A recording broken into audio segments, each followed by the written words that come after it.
Bonjour Gérard Blin, vous êtes directeur territorial de l'IGN Nord-Est.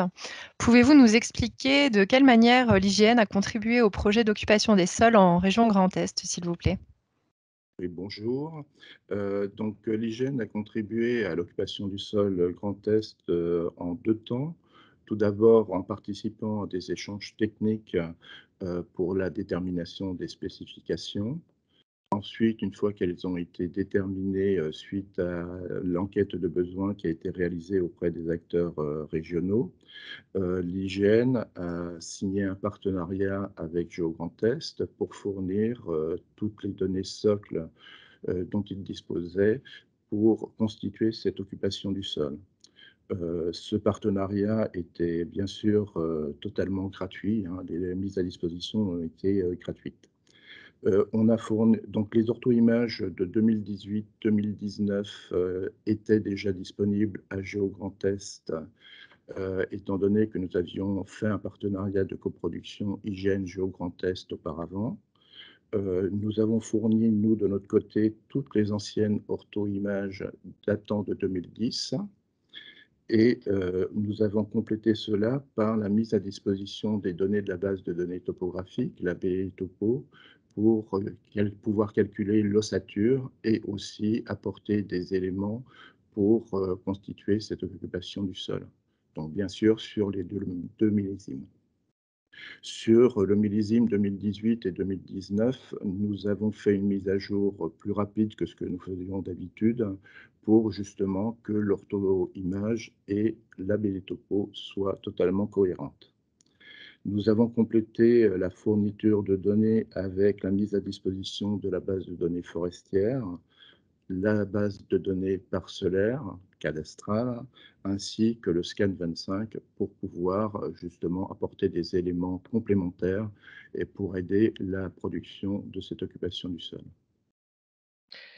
Alors merci pour la suite du projet au CSGE2 et pour l'avenir, quelles sont les perspectives de partenariat? Donc, l'IGN va continuer à être en partenariat avec Data Grand Est, hein, en fournissant toujours les données les plus à jour disponibles pour la constitution de ce troisième millésime. Donc, les données ortho-images sur l'ensemble des départements de la région Grand Est et aussi la base de données topographiques qui aura été mise à jour. On complétera avec d'autres produits selon la demande qui nous sera faite si nécessaire. Et quelles sont les échéances prévues? Donc là, sur le programme de constitution des ortho-images, l'été 2021, nous avons pu acquérir des images aériennes sur les départements du Bas-Rhin, du Haut-Rhin et des Vosges. Malheureusement, les conditions climatiques n'ont pas permis d'acquérir celles sur le département de la Meurthe-et-Moselle et sur le département de la Moselle. Les conditions météo, comme vous le savez, n'étaient pas bonnes l'été 2021.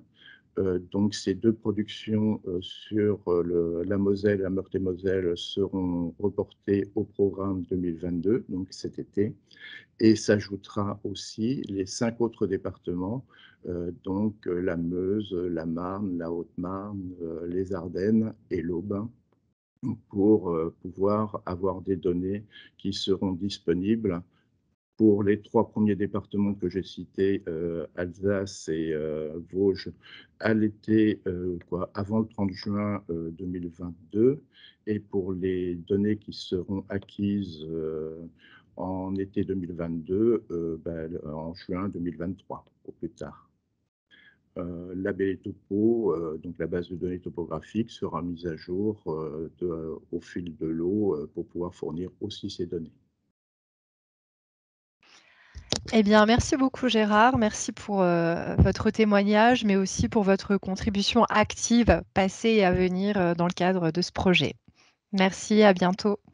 Merci à vous.